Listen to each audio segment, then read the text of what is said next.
Start date. Oh shit. Personal lock. Start date. Uh, 01 29 uh, 30. 01 30 2020. That's it. These are my personal logs, and yes, I don't call for anybody to come take me out. I was just a personal log. Um, on another note, I've been thinking nowadays people seem to have uh, lost interest in life, and they focus on other people's lives for entertainment or whatnot. Just checking out, bro. But if you guys really want a truly crazy adventure of a lifetime, you should do one simple thing: get a Bible, open up to the New Testament, try to live by the New Testament. It's one of the most exciting and adventure filled, and you have everything in there. I mean, if you include the Old Testament, you have kings, queens, battles. You have floods, slavery, escape from slavery, the Moses story. You have nowadays you have all the stuff that's happening in the world, all connected from 10,000 years ago until now. So a lot of excitement.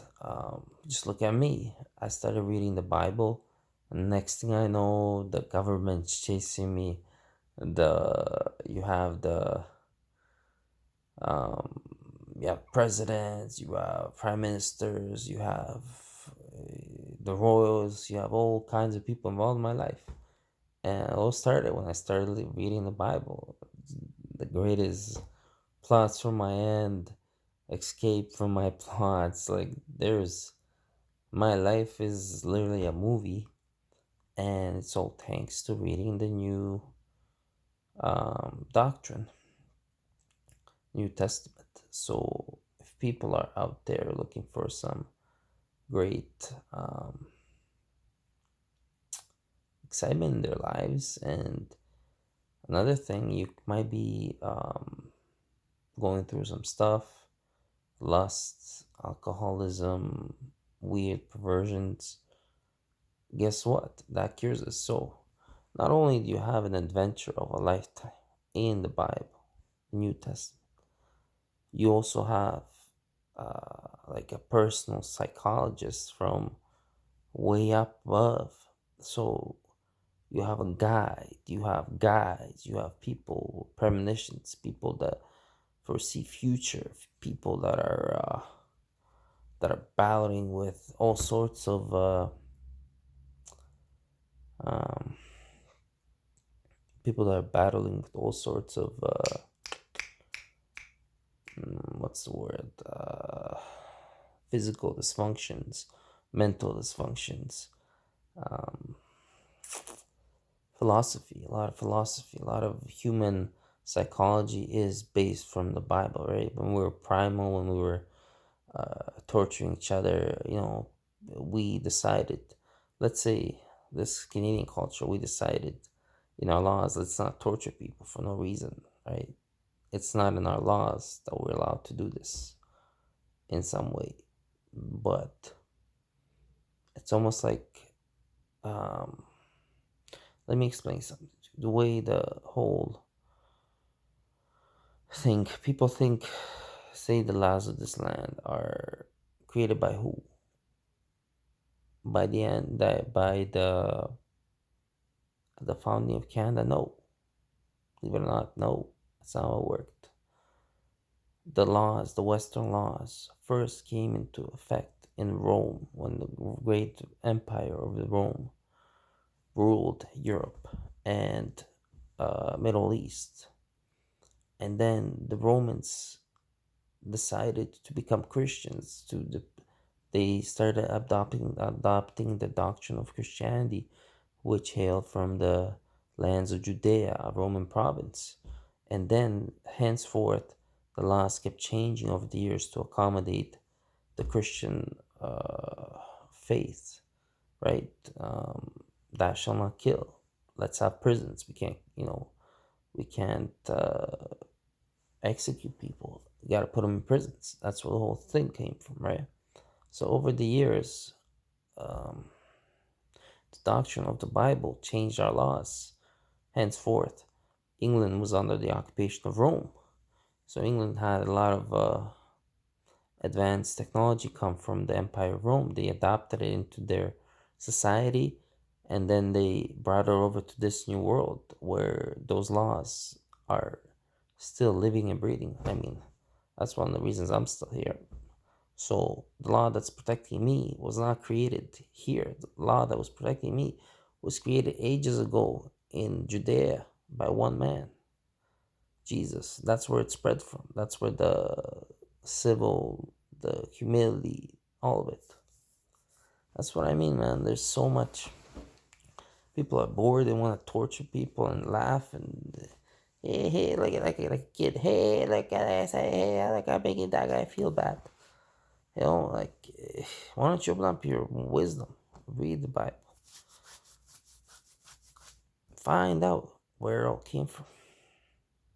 So, for people that are looking at having some adventure, try living the Bible life.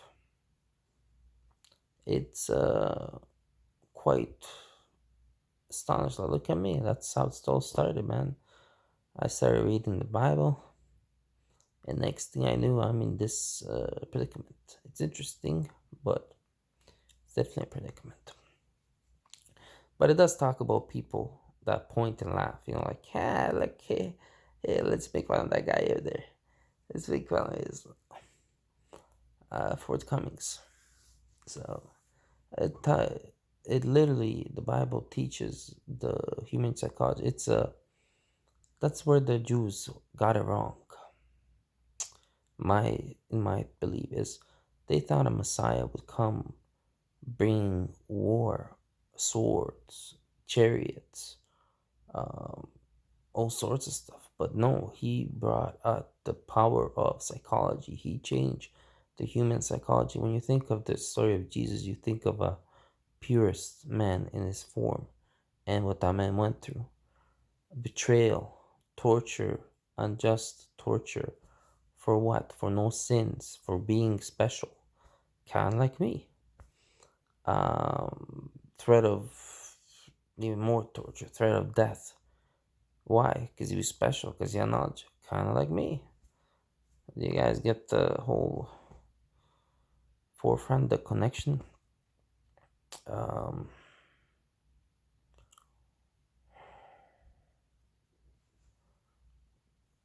Another thing with Jesus, he just kept, he spread, he ignited the flame of Christianity in the Roman Empire, which spread throughout. So he basically, instead of him coming with the sword in his hand, he came with the sword in his mouth. That's where it comes from. It's the psychology. He taught us psychology, human psychology. He taught us sociology, right? Help the least of thee. Back in the day, the Jews, they didn't, like, the least of thee was not that poor man. He's suffering for his sins. Let him, right? He said, help the least of thee. Where do you think the wheelchair accessibility came into play, right? Helping the least of the population, right? Food drives.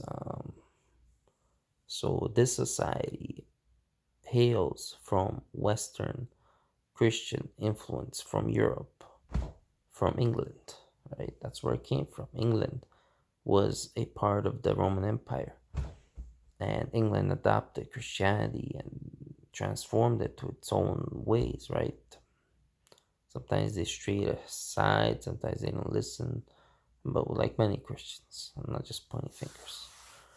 But if you guys are out there and you want to have some interesting. You're bored of life and things seem empty, and you keep sleeping with people, you're empty. You keep drinking, you're empty. You keep masturbating, you're empty. Kind of like what I went through. Well, try this. Try, the spiritual. First, it will fulfill you. Second, you will find out where you're going wrong. Third, it's an adventure of a lifetime. Fourth, it's connected. All of it, man. From Abraham to Moses to this to all the psychologies, all the so much wisdom, so much, right? And believe it or not, it's connected to modern day, like connection, like a bridge. Once you see the bridge to modern day, you're like, oh shit, this book that's written is talking about me at this time, in this place. Ah, yeah, sounds very interesting, right? I mean, Harry Potter's great and all, right? Abracadabra. We have something like that too. It's like, oh my god, this person, he controlled the sun. How?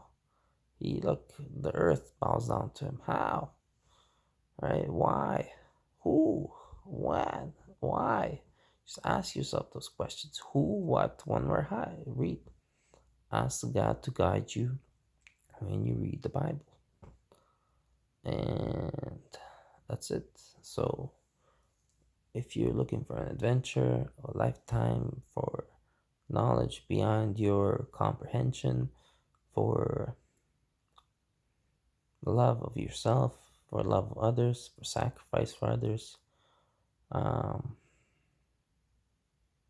yeah, it calls on you, gives you courage, gives you despair. But I believe that at the end, the light shall shine. No matter what happens to me, at the end, the light shall shine. For God knows the darkness is deep, but the sun is just around the corner. Not the sun. For God knows the darkness is deep, but the horizon is just around the corner. So, yeah, you guys might want to give it a read.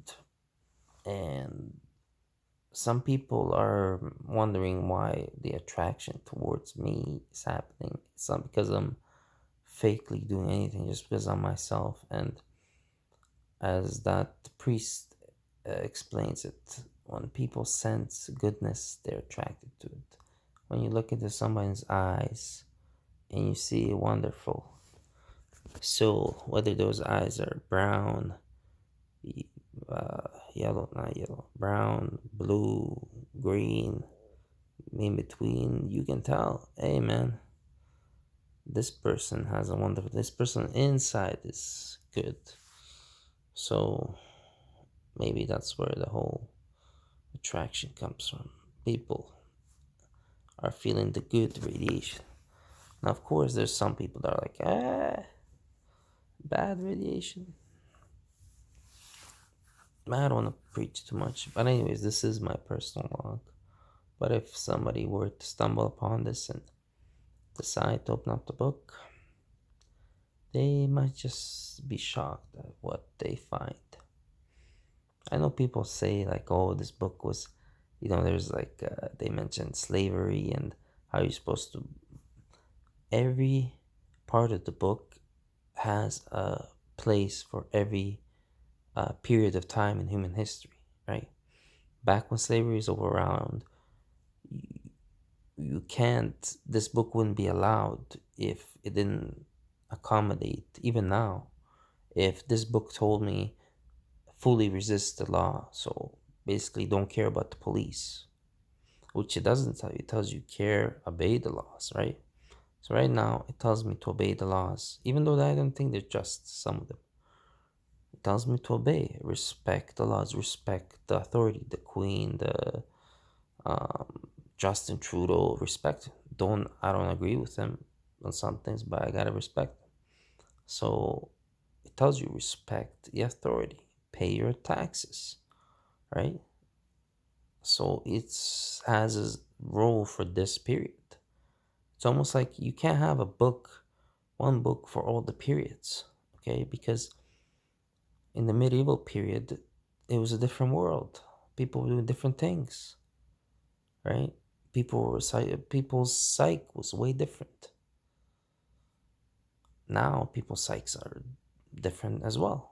So it has a section for this. It's written for all the periods. And if you study human history, humans, they develop, they have different, at certain times in the history, humans have different desires, different capabilities, different, the mercy, right? Now we have mercy nowadays, right? The laws, they offer mercy, you do this, you go to jail, you get out, right? Back in the day, it was different. It was executions. It was, but I know some people nowadays, they find way around the law. It's like, well, I'm not really technically torturing him. I'm just making his life living hell, which I'm allowed. I don't even know how that works.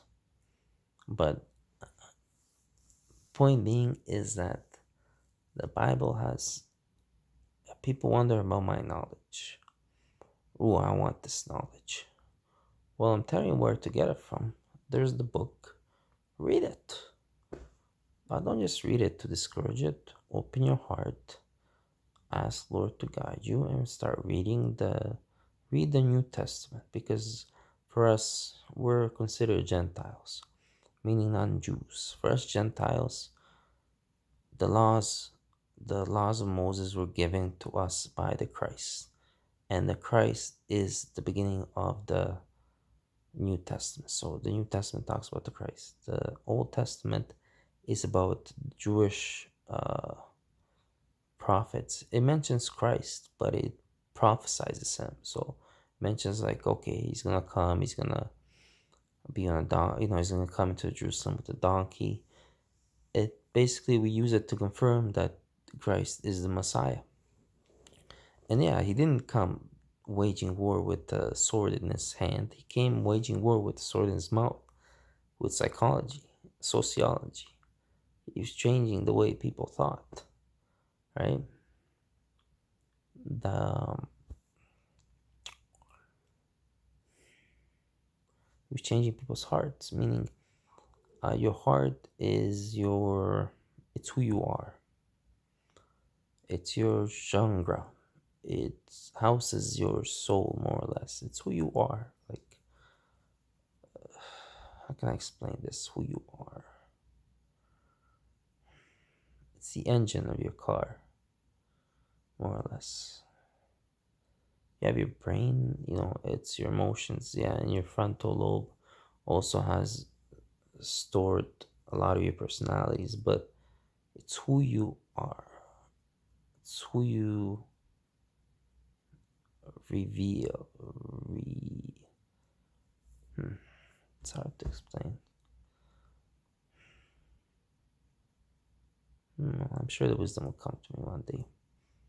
But say you see a sick child, right?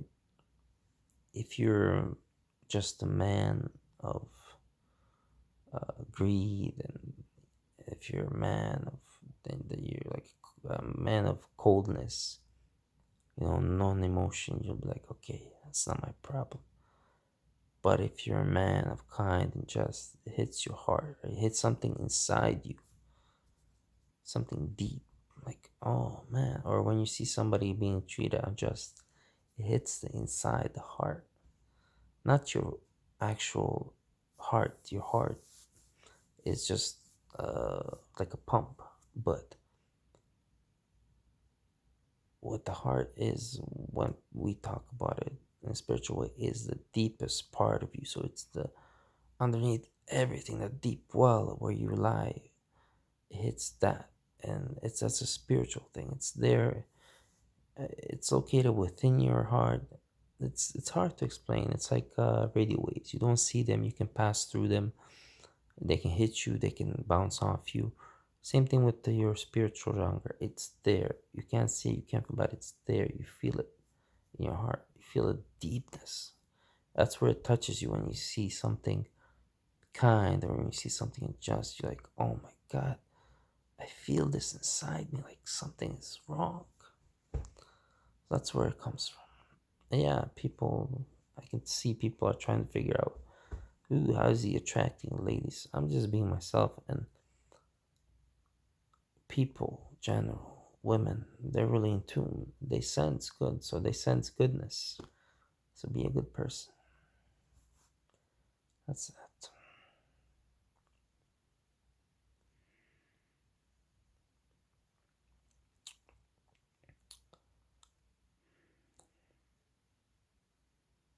I want to wish everybody, even those who made my life hell, I want to wish you a good night, and I do forgive you for your sins. I just hope you see the light one day, whether I'm here or I'm not. But I do want to live. Who doesn't? But when my time comes, whatever happens. But yeah, that's my point with the heart. It's like it's a deep well of who you truly are underneath all that, uh, underneath all those layers of conditioned, parented emotion or knowledge. Underneath all of that, there's that deep well. It's spiritual, and that's who you are. It's your soul.